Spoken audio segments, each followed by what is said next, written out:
Hello दोस्तों, welcome to my YouTube channel. Excel की इस वीडियो में हम बात करने वाले हैं फार्मूला टैब में मोर फंक्शन में स्टैटिस्टिकल फार्मूले का काम क्या होता है। इस फंक्शन में जितने फार्मूले रहते हैं इनमें से कुछ फार्मूले का यूज हम एक्सेल में आसानी से कर सकते हैं। तो उसका दोस्तों आप यूज कैसे कर सकते हैं और उनके हम डाटा में यूज कैसे कर सकते हैं, इन सब चीज़ों को जानने के लिए वीडियो में लास्ट तक बने रहिए ताकि आप भी स्टैटिस्टिकल फार्मूले का यूज आसानी से करना सीख जाएंगे। तो सबसे पहले दोस्तों इसके एक फार्मूला एवरेज का हम यूज करते हैं। एवरेज का काम होता है कई संख्याओं का एवरेज औसत मान निकालना। अब औसत मान दोस्तों निकलता कैसे है, जैसे मान लीजिए ये हमारी संख्याएं हो गई 12, 15 और इसी को हम ड्रैग कर लेते हैं। तो ये दोस्तों हमारी कुछ संख्या हो गई, इसका हमें औसत मान निकालना है। तो उसके लिए आपको करना रहेगा इक्वल एवरेज और पूरे नंबर को सेलेक्ट कर लेना है।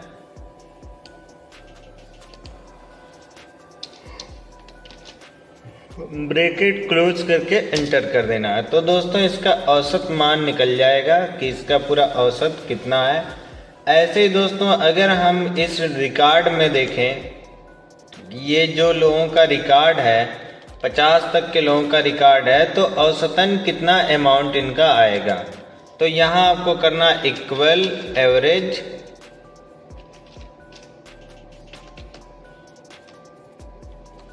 और ब्रैकेट ओपन करके पूरे नंबर्स को सेलेक्ट कर लेना रहेगा, जितने भी रिकॉर्ड में नंबर रहेंगे। और ब्रैकेट क्लोज करके एंटर जब आप करेंगे तो इसका औसत वैल्यू निकल जाएगी 23,952। ऐसे दोस्तों आप औसत मान निकाल सकते हैं कि कितने एवरेज इनके नंबरों के होंगे। ऐसे किसी भी रिकॉर्ड में आप औसत मान निकालने के लिए एवरेज फार्मूला का यूज आसानी से कर सकते हैं।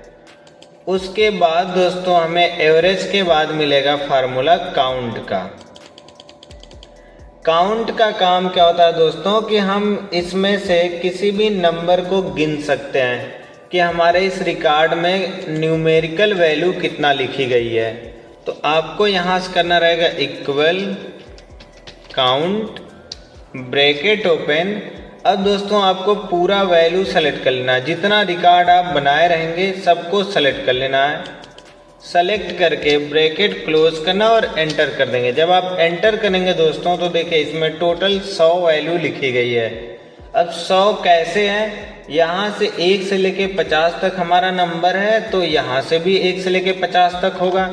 तो ये 50 और इधर का 50 मिला करके 100 हो जाएगा। तो ऐसे हम काउंट कर सकते हैं कि पूरा वैल्यू कितना आएगी। ये काम दोस्तों काउंट का होता है। उसके बाद आपको स्टैटिस्टिकल में मिलता है काउंट के बाद अगला जो फार्मूला होता है वो काउंटा होता है। काउंटा का काम क्या होता है दोस्तों, नंबर और टेक्स्ट दोनों को काउंट करना। तो यहाँ देख सकते हैं आप, ये 50 था तो ये भी 50 होगा, ये भी 50 होगा और ये भी 50 होगा, मतलब ये टोटल 200 होंगे। बाकी ये जो 4 हमारी हेडिंग है, तो इन सब को काउंट करने के लिए आप फार्मूला लगा सकते हैं काउंटा का। तो यहाँ आपको करना इक्वल COUNTA काउंटा ब्रैकेट ओपन और पूरा वैल्यू आपको सेलेक्ट करना है। सेलेक्ट करने के बाद ब्रैकेट क्लोज करना है और एंटर कर देना। एंटर करने के बाद दोस्तों देख सकते हैं आप 50 वैल्यू इसकी, 50 इसकी और 50 इसकी, 50 इधर से और बाकी 4 हमारी हेडिंग। तो यहाँ देख सकते हैं 204 इंसर्ट हो जाएगा। कि काउंट का काम होता है केवल नंबरों को काउंट करना और काउंटा का काम होता है नंबर और टेक्स्ट दोनों को काउंट करना। जैसे यहाँ आप देख सकते हैं नंबर और टेक्स्ट दोनों काउंट कैसे हो रहे हैं। तो हम यहाँ दोस्तों कुछ नेम लिख देते हैं और उनके कुछ नंबर्स लिख देते हैं। जैसे यहाँ हम लिख देते हैं मुकेश 120 नंबर, फिर यहाँ हम लिख देते हैं सुरेश 240 नंबर, फिर हम यहाँ लिखते हैं अमित 150 नंबर। अब दोस्तों इसमें टोटल नंबर कितना लिखे गए हैं, तो आपको करना इक्वल काउंट ब्रैकेट ओपन और फिर पूरे रिकॉर्ड को सेलेक्ट करके ब्रैकेट क्लोज करके एंटर करेंगे तो ये बताएगा आपको टोटल 3 नंबर लिखा गया है, 120, 240 और 150। उसी तरीके से दोस्तों अगर हम करते हैं इक्वल काउंटा ब्रैकेट ओपन और फिर इन सबको सेलेक्ट करेंगे और ब्रैकेट क्लोज करके एंटर करेंगे तो ये बताएगा नंबर और टेक्स्ट दोनों कितना लिखे गए हैं। तो देखिए दोस्तों नंबर और टेक्स्ट मिला करके 6 है, बाकी केवल नंबर की संख्या 3 है। तो ये दोस्तों काम होता है काउंटा का। फिर उसके बाद दोस्तों हमारा अगला जो फार्मूला होता है वो आएगा काउंट ब्लैंक। तो काउंट ब्लैंक क्या होता है, हम किसी भी खाली सेल को गिन सकते हैं। अब जैसे दोस्तों आपको निकालना है कि एक्सेल में टोटल ये कॉलम की संख्या कितनी होती है, जो A B C D ये सब लिखा गया ये टोटल कितना है, तो आपको करना equal COUNTBLANK count blank bracket open. अब आपको 1 ये जो पहला वाला रो है इस पे जाके ऐसे क्लिक कर देना है, पूरा एक बार में सेलेक्ट हो जाएगा, ब्रैकेट क्लोज करना है और एंटर कर देना है। तो दोस्तों ये पूरा देखिए काउंट करके बता देगा 16,384 ये टोटल कॉलम की संख्या निकल जाएगी, जिसे आप काउंट ब्लैंक से आसानी से गिन सकते हैं। उसी तरीके से दोस्तों ये 1 2 3 जो ये रो की संख्या कहाँ तक है, तो आपको करना equal COUNTBLANK count blank bracket open. फिर आपको A पे क्लिक करना है और ब्रैकेट क्लोज करना और एंटर कर देना है। तो ये भी दोस्तों देखिए आपके सामने निकल के आ जाएगा 10,48,576। मतलब हमारी जो टोटल रो की संख्या है वो इतना है और जो कॉलम की संख्या वो इतना है।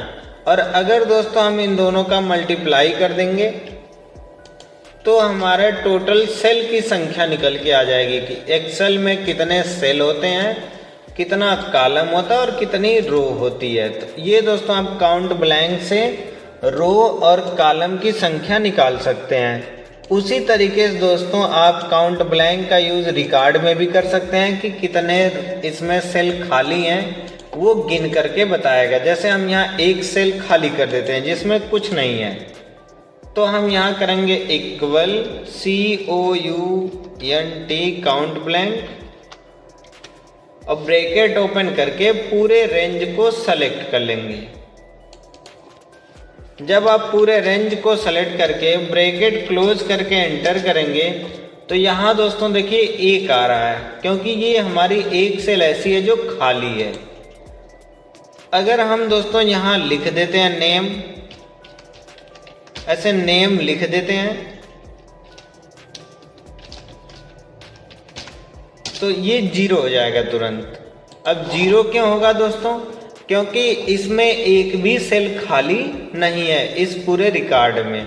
और यहाँ जो हम काउंट किए हैं ये हमारा कॉलम का काउंट है और ये हमारा रो का काउंट है।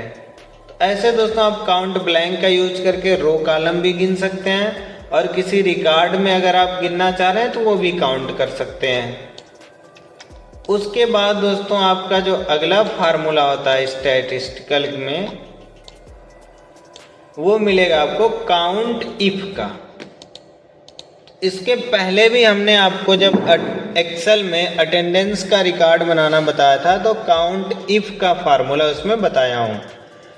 तो आज हम उसका यूज कुछ अलग तरीके से करते हैं। जैसे दोस्तों हमें ये काउंट करना है कि ये जो अमन नाम का कस्टमर है ये कितनी बार सामान लेने आया है, उसको काउंट करना है।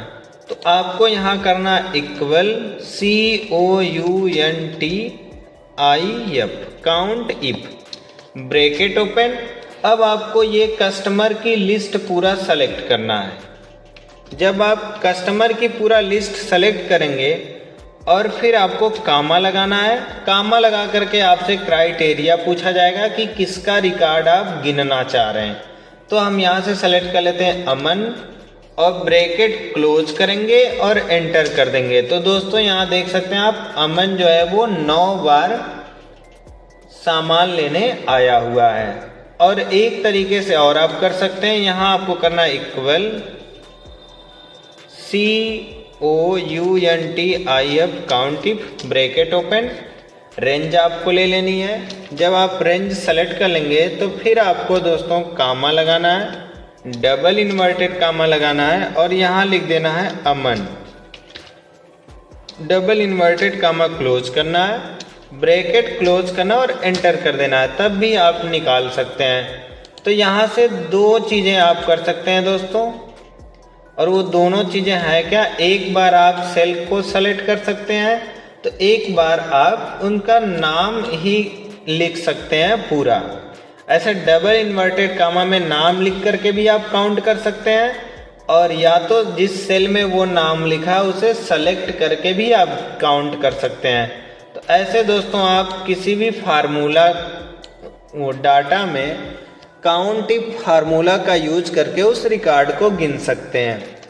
उसी तरीके से दोस्तों अगर मान लीजिए आपको गिनना पड़ जाए कि गुड्स नेम में जैकेट कितना बिका हुआ है, अमाउंट उसका नहीं निकालना है, जैकेट कितना बिका हुआ है, मतलब एक जैकेट बिका है या दो जैकेट बिका है या तीन जैकेट बिका है, तो वहाँ भी आपको करना इक्वल काउंटिफ ब्रैकेट ओपन, फिर आपको गुड्स नेम वाली रेंज को टोटल सेलेक्ट कर लेना है। रेंज जब सेलेक्ट करेंगे आप फिर आपको कामा लगाना है, फिर यहाँ से जैकेट सेलेक्ट करके ब्रैकेट क्लोज करके एंटर कर देना है। तो यहाँ देख सकते हैं जो जैकेट बेची गई वो टोटल 8 जैकेट बेची गई है, और कितने रुपए की 8 जैकेट है, तो उसके लिए आप सम इफ का फार्मूला लगा सकते हैं, जिसका यूज हमने मैथ एंड ट्रिगोनोमेट्री में इसके पिछली वीडियो में सम इफ का यूज पूरे डिटेल से बताया हुआ है। तो ऐसे दोस्तों आप काउंट इफ का यूज आसानी से कर सकते हैं। उसी तरह से दोस्तों आपको एक और फार्मूला मिलेगा count ifs equal COUNTIFS, count ifs.